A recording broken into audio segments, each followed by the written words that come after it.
हमने जितने शास्त्र पढ़े उनमें ऐसा हमने कोई विधान आज तक कहीं नहीं पढ़ा कि कोई स्त्री भागवत की सप्ताहिकी अनुष्ठान करे। कई कारण हैं जिनके कारण वो अनुष्ठान सम्यक रूप से पूर्ण करने का अधिकार नहीं करती। राधे राधे दोस्तों, स्वागत है आपका एक और धमाकेदार वीडियो पर। दोस्तों, मासिक धर्म को लेकर इस समय सोशल मीडिया पर बहुत ज्यादा शोर हल्ला हो रहा है। मासिक धर्म का सही नियम क्या है और मासिक धर्म में क्या करना चाहिए, क्या नहीं करना चाहिए।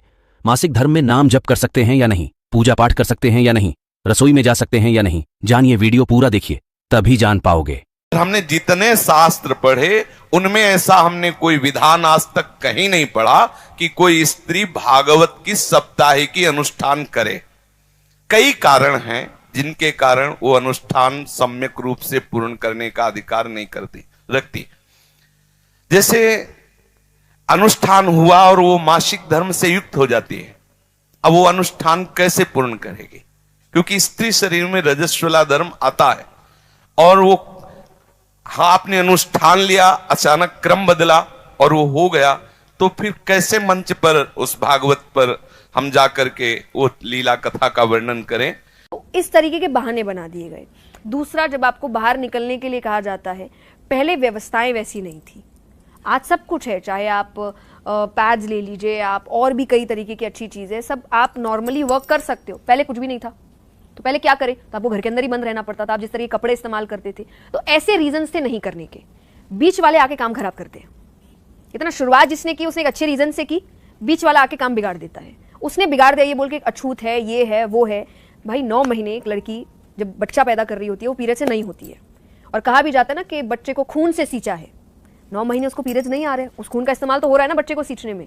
अगर आपको लग रहा है वो खून इम्प्योर है, आप में से जितने हम सब बैठे सब इम्प्योर है, उसी खून से सबको सींचा गया है, इसलिए वो 9 महीने नहीं हुई। बाकी जो लास्ट में बचता है वो नेक्स्ट 40 दिन में निकल जाता है, तो इम्प्योर तो हो ही नहीं सकता। द्रौपदी जी के लिए वो उस वक्त रजस्वला अवस्था में थी जब भगवान आए। भगवान ने टच करने से पहले नहीं सोचा कि रजस्वला अवस्था में है। आप और हम कौन होते हैं सोचने वाले, ये मत करो वो मत करो। तो ये बातें बनाई गई। पहले रीजन अलग थे, सेफ्टी पर्पस था, आराम के लिए था, खान पान का पर्पस था। अब ये सब नहीं है। गांव का एक बच्चा जानता है इस बात को कि जब स्त्री का अपना धर्म हो तो विश्राम करे, पूजा, रसोई, अनुष्ठान इनसे दूर रहे। ये विधान है। अब यहां उदाहरण दिया जाएगा कि द्रौपदी जिस समय रजस्वला थी उस समय भगवान समा गए। अरे ओ, क्या स्थिति थी द्रौपदी की उस समय? उसकी साड़ी उतारी जा रही तो भगवान ये सोचेंगे रजस्वला है, तुम्हारी कौन साड़ी उतार रहा है इस टाइम? उस समय द्रौपदी की जो कंडीशन है, भगवान है वो तुम्हारी तरह और मेरी तरह नहीं है।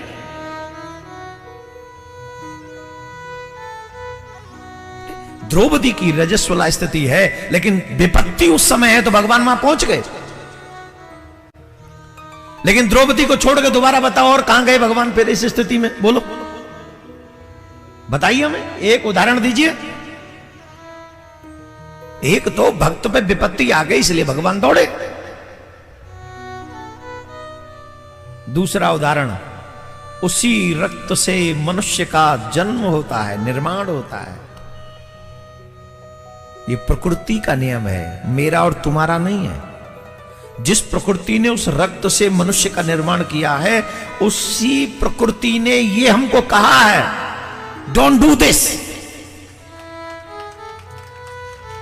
उसी पुराण, वही धर्म का ये आज्ञा है, स्पेशली आज्ञा है कि आप रसोई में नहीं जा सकते उन दिनों में, आप पूजा में नहीं जा सकते उन दिनों में। आज अगर हम इस व्यासपीठ पर बैठकर गलत विचारों को हम व्यक्त करेंगे तो आने वाली पीढ़ी धर्म से दूर हो जाएगी और धर्म को अधर्म को धर्म समझ के अधर्म करने लग जाएगी। ये हमारी जिम्मेदारी है। हमें शास्त्रों का पूरा ज्ञान होना चाहिए। आजकल ये तमाम क्वेश्चन आंसर होते और हम उल्टा सीधा कोई भी जवाब देते हैं। अगर आंसर न मालूम हो तो चुप रहो,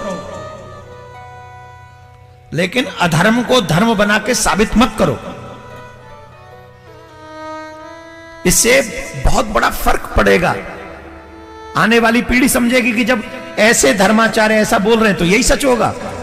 और आपस में बैठकर चर्चा करना तो हमने सुना है, जैसे आनंदमयी माता, उड़िया बाबा और भी संतों के बीच में बैठकर भगवत चर्चा परस्पर हो रही है, सभा लगी हुई है और चर्चा घंटे 2 घंटे भगवत चर्चा हो रही, उसका तो प्रमाण मिलता है। शास्त्रों में आता है याज्ञवल्क्य से गार्गी जी प्रश्न उत्तर कर रहे हैं, चर्चा कर रहे हैं, ऐसा तो पाया गया है। लेकिन अनुष्ठान का अभी तक हमें पता नहीं। अगर कहीं हो तो हम मानने के लिए भी तैयार हैं, क्योंकि निगम अनुशासन के अंतर्गत सब हैं। अगर कहीं शास्त्र में है और हमने नहीं पढ़ा, कोई हम सर्वज्ञ तो है नहीं, जितना हमें ठाकुर जी ने ज्ञान दिया उतने ही हम जानते, जितना जनाया उतने ही जान पाते। अगर कोई ऐसा शास्त्र है जिसे हमने नहीं पढ़ा और उसमें अनुमति दी जाती है, तो अभी तक हमने ऐसा पढ़ा नहीं है और ऐसा हमने कभी गुरुजनों से सुना भी नहीं है।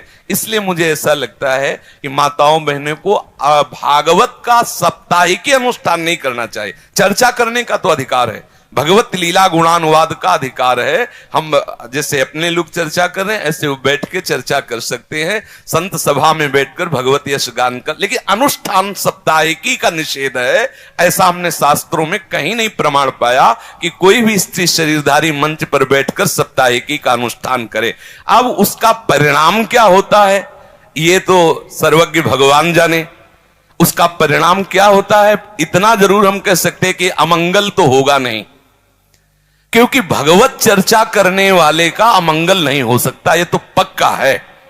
ये बात जरूर है कि वो अनुष्ठान मंच का विधान नहीं हमने पढ़ा है, लेकिन ये जरूर है कि कैसे भी किसी भी तरह से भगवत यश श्रवण या कथन किया जाए उसका अमंगल नहीं हो सकता, ये हम बता रहे हैं। परिणाम क्या होगा ये ठाकुर जी जाने, क्योंकि वो परिणाम का ठीक निर्णय वही धर्म का कर सकते हैं।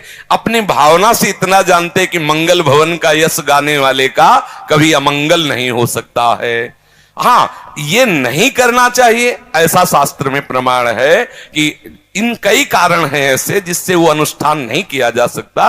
अगर कोई ऐसा हमें प्रमाण दिखा दे तो हमें उसमें कोई परेशानी नहीं। आपने प्रश्न किया, इसलिए शास्त्रीय विधान ऐसा है कि स्त्री साप्ताहिकी भागवत का अनुष्ठान नहीं कर सकती। तात्पर्य मासिक धर्म में, शौच में नहीं। अगर आप लेटरिन गए हैं तो आपको पवित्र होना है, उस समय नाम जप करो राधा वल्लभ श्री हरिवंश। कपड़े पवित्र, शरीर पवित्र, तब। अब जैसे मासिक धर्म में माताएं बहनें कई दिन का होता है तो पवित्र कपड़े आदि पहने हुए हैं, अंदर ही अंदर जप सकती, बाहर कोई माला से या ठाकुर सेवा आदि के लिए 3 दिन तो निषेध ही रहता है। तो अगर आपका तात्पर्य मासिक धर्म से है तो कर सकती हैं, अगर आपका तात्पर्य लेटरिन आदि की अपवित्रता से है तो नहीं कर सकते। उस समय नाम जप करो, 15-20 मिनट नाम जप करते हुए अपना जो दिनचर्या में शौच आदि की पवित्रता है उतने ही वस्त्र पहनो जितने धो सकते हो। बाथरूम में तो ऐसी व्यवस्थाएं होती है कि पर्सनल होता है, आप बंद करके वैसे फिर पवित्र होके फिर वस्त्र धारण करो, बाहर आ जाओ। नहीं, जब आपका मासिक धर्म आए उस समय भी आप भगवान को स्पर्श नहीं करना, पर भगवान का नाम तो जपते ही रहना है। नाम निरंतर भाव से जपते रहना, मानसिक पूजा भी कर सकते हैं, इनमें दोष नहीं है। मासिक धर्म का कोई नियम बचा नहीं है। आज के जमाने में मासिक धर्म का आजकल कोई नियम नहीं रखता, लेकिन रखना चाहिए क्योंकि ब्रह्म हत्या का पाप है। अब आप हमें ही ये बताओ कि तुलसी तो एक पौधा है ना, तुलसी तो मात्र एक पौधा है, लेकिन अगर उस पर भी छांव पड़ जाए तो उसकी पत्तियां भी मुरझा जाती हैं। तो आप विचार करो कि ब्रह्म हत्या का पाप एक पौधे पर इतना प्रभावकारी है, तो फिर मनुष्य की बुद्धि को विकृत क्यों नहीं कर सकता। जनेऊधारी जो है उनका तो स्पर्श उस समय में स्त्री का करना ही नहीं चाहिए, और यहाँ तक कि स्त्री को किसी भी चीज का स्पर्श नहीं करना चाहिए। वो 5 दिन की अवस्था जो है उसमें सारा घर का दायित्व जो है वो पुरुष के ऊपर होता है, उसमें स्त्री कोई सहभागी नहीं होती है। क्यों नहीं होती है? क्योंकि वो अशुद्ध अवस्था में होती है। कोई अगर अकेली हो तो वो मजबूरी में सब जगह छूती है, लेकिन कोई तो महाराज मंजूरी में ही छूती है। किसी किसी की मजबूरी होती है, हर किसी की मजबूरी नहीं होती है। जिसके यहाँ करने वाले हैं अगर वो भी अशुद्ध अवस्था में हर जगह छूती है तो उसको पाप का भोग अवश्य भोगना पड़ेगा। कोई नहीं है और आपने छू लिया, कोई बात नहीं, फिर उसके लिए क्षमा मिल जाएगी, उसके लिए प्रायश्चित हो जाएगा। बहुत बहुत धन्यवाद दोस्तों, वीडियो पूरा देखने के लिए। आपको कौन से महाराज का विचार अच्छा लगा और किन के बातों से आप सहमत हो, कमेंट करके जरूर बताएं। और वीडियो को लाइक, चैनल को सब्सक्राइब भी कर लीजिए, क्योंकि यहां पर आपको रोज ऐसा ही सुंदर सुंदर वीडियो देखने को मिलेगा। मिलते हैं नए वीडियो पर। राधे राधे।